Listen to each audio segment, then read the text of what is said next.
Hi friends, मैं परमिंदर खारी। Friends, आज की हमारी गेम युवराज सिंह राजपूत जी की वीडियो रिकमेंडेशन है। उन्होंने मुझसे सन 2023 की Wesley So versus Magnus Carlsen के बीच में हुई एक गेम के ऊपर वीडियो बनाने के लिए कहा था। तो मेरे ख्याल से सन 2023 में, अगर मैं गलती नहीं कर रहा हूँ, तो इन दोनों खिलाड़ियों के बीच में सिर्फ दो गेम्स खेली गई थी, जिसमें से एक ड्रॉ रही थी और एक बहुत ज़्यादा मज़ेदार गेम थी। तो वही गेम मैं आप लोगों के लिए लेकर आया हूँ। यहाँ D4 के साथ मैग्नस कार्लसन ने शुरू किया। नाइट F6 का रिप्लाई यहाँ वेसेली ने दिया। C4 हुआ, देन हुआ E6। फ्रेंड्स, ये गेम टोरंटो कनाडा में खेली गई थी, चैंपियन चेस टूर में। वेल, नाइट F3, देन हुआ D5, knight C3, then C5, queen's gambit decline, c takes D5, c takes D4, knight पर अटैक, क्वीन टेक्स D4 होगा ही होगा, और इसके बाद हुआ ई टेक्स D5, देन E4। और यहाँ क्या तैयारियां हैं? से पॉन को डिफ्लेक्ट, ओके, सीधा सीधा क्वीन एक्सचेंज की कोशिश, वही हुआ अभी। D takes C4, queen takes D8 with a check, then king takes D8। और फ्रेंड्स, मैग्नस कार्लसन यहाँ इस गेम में वाकई में पोजिशनल लीड तो ले चुके हैं, क्योंकि यहाँ उन्होंने अपने नाइट को रखा G5 स्क्वायर पर, जिस पर पॉन का अटैक था, यानी कि फॉक लगी है कहाँ? E4 पॉन पर। लेकिन आगे वाली फॉक कहाँ लगेगी? वो लगेगी किंग और रुख पर। F7 पॉन बिल्कुल खतरे में है, मतलब कि पॉन का डिफेंस बिशप को F5 स्क्वायर पर ले जाकर नहीं हो सकता, otherwise knight takes F7 check, और यहाँ रुक गंवाना पड़ जाएगा अपना ब्लैक को। खैर, यहाँ भी बिशप आया E6 स्क्वायर पर। और फ्रेंड्स, बिशप E6, ठीक है, ऐसा करने के बाद एक एक्स्ट्रा पॉन तो बिल्कुल जाता है, लेकिन उससे पहले बिशप D2 की ऑप्शन को यहाँ पहले वाइट ने चुना। Knight at b goes to D7, then हुआ knight takes E4, knight takes E4, knight takes E4, then H6 pawn push. थोड़ा लेट हो चुका है, बिशप आया C3 स्क्वायर पर। और यहाँ अब ब्लैक के साथ इश्यूज आ सकते हैं, बिल्कुल बिशप डेवलप करने में उसे प्रॉब्लम्स होगी ही होगी। रुक आया C8 स्क्वायर पर, then bishop D3, F6, okay, अब ठीक है। और इसके बाद अब वाइट ने यहाँ कैसल किया।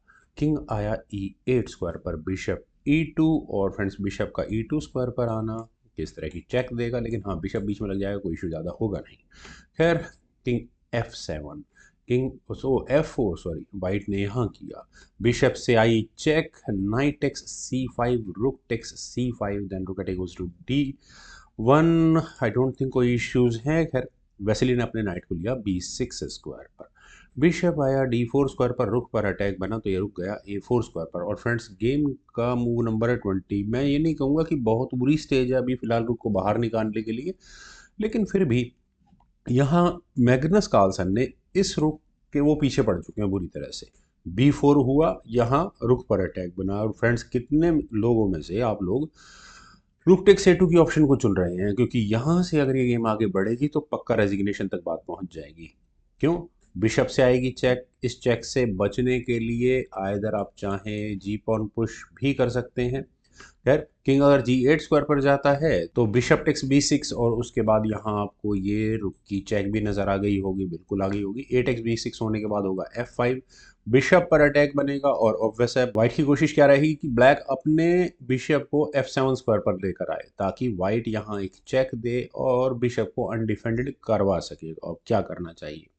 अगर यहाँ बिशप C4 जैसी ऑप्शन चुनी जाती है तो गेम चेकमेट तक ऐसे ही पहुंच जाएगी। Rook D8 check, king H7, then bishop G6 check, और वो तो मेट होगी। तो अब यहाँ क्या किया जा सकता है ब्लैक के लिए? G pawn push is the only solution. Pawn यहाँ गंवाना पड़ेगा, और इसके बाद एफ टेक्स G6 कर दें, क्योंकि यहाँ H फाइल में पॉन्स तो डबल ही होंगे, और एक E फाइल का पासर बहुत स्ट्रांग हो चुका होगा इस गेम में।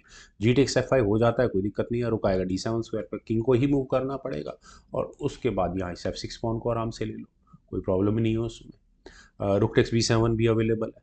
खैर, चलते हैं यहाँ से फ्रॉम हेयर एक्चुअल गेम पर। यहाँ खेला गया रुक D5, ओके, बिशप को पिन किया गया, लेकिन कोई प्रॉब्लम नहीं है। इसी रुक पर अटैक बना, बिशप को F3 स्क्वायर पर ले जाकर रुक चला गया B5 स्क्वायर पर। फ्रेंड्स, ये बेचारा रुक जो इधर उधर भटक रहा है, ज़्यादा बेटर था कि थोड़ा सा पीछे चला जाता तो ज़्यादा अच्छा काम कर पाता।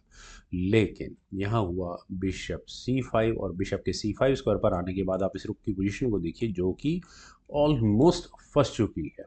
क्या ये रैपिड गेम थी? I don't know, knockout round तो जरूर था। वेल, नाइट आया A4 स्क्वायर पर, लेकिन बिशप E2, रुक पर अटैक बना। मैग्नस कार्लसन फाइनली इस रुक को ट्रैप करने में कामयाब हुए। रुक टेक C5 ही सोल्यूशन है यहाँ पर। बी टेक C5 होने के बाद नाइट एक्स C5, रुक सामने आ जाएगा, उसके बाद ये चेक भी है, पॉन भी जाएगा। तो शायद इतनी तरह की कुछ कैलकुलेशंस को देखते हुए वेस्ली ने अपने नाइट को C3 स्क्वायर पर लिया। मूव इतना बुरा नहीं है। यहाँ अभी अभी रुक दिया है वेस्ली से, एक्सचेंज डाउन हुए हैं वे। तो एक्सचेंज का जो बैलेंस इक्विलिब्रियम मेंटेन करना है तो कैसे किया जाएगा। यहाँ फॉक लगी है रुक और बिशप पर, और अगर इस पॉइंट पर रुक बचाया गया D1 स्क्वायर पर तो उसके बाद ऑब्वियस है नाइट टेक्स E2 चेक होगा। रुक टेक्स E2 होने के बाद बिशप C4 स्क्वायर पर आ जाएगा, और हिसाब किताब यहाँ पर सारा चुकता कर चुके होंगे वेस्ली। यहाँ खेला गया बिशप H5 चेक। फ्रेंड्स क्या कैलकुलेशंस हैं ये। बिशप को बचाया चेक देगा क्योंकि जी पॉन पुश हो गया, फिर दोबारा वही बिशप को बचाओ या रुक को बचाओ, करें क्या, रुक गया D3 स्क्वायर पर। यहाँ नाइट ठीक है, आप ले लो इस बिशप को। मेरे हिसाब से तो नाइट बचाना ठीक ही रहता, क्या प्रॉब्लम थी इस नाइट को बचाने में। उसके बाद क्या करते हैं, एफ पॉन पुश कर देते हैं आगे, उसी तरह की सिचुएशन हो जाएगी। Bishop takes F5, rook takes F5 जैसा मूव खेला जा सकता है। खैर ये तो इमेजिनरी मूव है। यहाँ गेम में खेला गया बिशप C5, वही प्लानिंग वेस्ली ने की कि जो मेरे को नुकसान हुआ है मुझे सूद समेत वापस दे दो, लेकिन इस बार चेक देने की बारी है। रुक D7 चेक। किंग कहाँ जाए, किंग गया E6 स्क्वायर पर ताकि रुक पर अटैक बन सके। अब रुक को बचाना जरूरी है, रुक D6 चेक हो गया। किंग वापस चला गया F6 स्क्वायर पर। बिशप अभी भी पॉन पर रखा है और रुक पर अटैक है, तो वैसे ऐसा नहीं है कि गेम से आउट हो चुकी है। रुक आया C1 स्क्वायर पर। अब वैसे गेम से आउट हो चुके हैं क्योंकि रुक बचाओ बिशप लो, क्या क्या बचाएगा। बहुत मुश्किल है यहाँ पर तो गेम।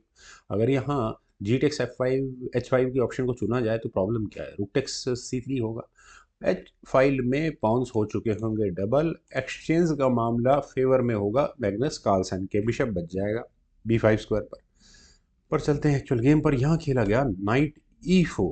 नाइट के E4 स्क्वायर पर आने के बाद देखिए वेस्ली गेम तो बहुत अच्छा खेल रहे हैं, रुक पर दोबारा अटैक बना है, पॉन पर भी है, आप चाहें तो ले सकते हैं बिशप को। मैं भी ठीक ठाक मटेरियल एडवांटेज में चला जाऊंगा, लेकिन यहाँ मैग्नस कार्लसन ने अपना फाइनल मूव चला था, वो था रुक D4 चेक का। और यहाँ इस मूव के बाद फाइनली वेस्लिसो को रिज़ाइन करना ही पड़ गया। अब रिजाइनेशन से बचने का कोई तरीका नहीं है।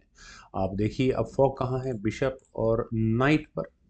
अगर यहाँ से ये गेम आगे बढ़ाएंगे तो बेस्ट मूव क्या निकल कर आता है। चलिए बिशप को बचाओ, नाइट तो कहीं बचता नहीं है, नाइट तो फंस ही गया ना। हाँ नाइट फंस गया, तो बिशप ही बचेगा। बिशप गया B5 स्क्वायर पर, देन बिशप F3। वाइट अपने बिशप को बचा चुका होगा, नाइट पर अटैक होगा। अब नाइट, चलिए एफ पॉन को आगे पुश कर देते हैं यहाँ से। Bishop takes E4, F takes E4, rook takes E4 यहाँ इस गेम में आ चुका होगा। बिशप रुक के सामने दो रुक्स होंगे, और यहाँ पॉन्स 5 और 4, एक पॉन एक्स्ट्रा यहाँ वाइट के पास होगा। कब तक इस गेम को आगे बढ़ाया जा सकता है। वेल फ्रेंड्स, मुझे काफ़ी अच्छी टैक्टिकल गेम लगी। उम्मीद है आप सभी लोगों को भी ज़रूर पसंद आई होगी। तो आप लोग इस वीडियो को लाइक, शेयर और मेरे यूट्यूब चैनल चेस गुरु को प्लीज़ सब्सक्राइब जरूर करें। आपके कमेंट्स एंड रिकमेंडेशंस का एज यूजुअल बेहद इंतजार रहेगा। Thank you for watching and bye for now.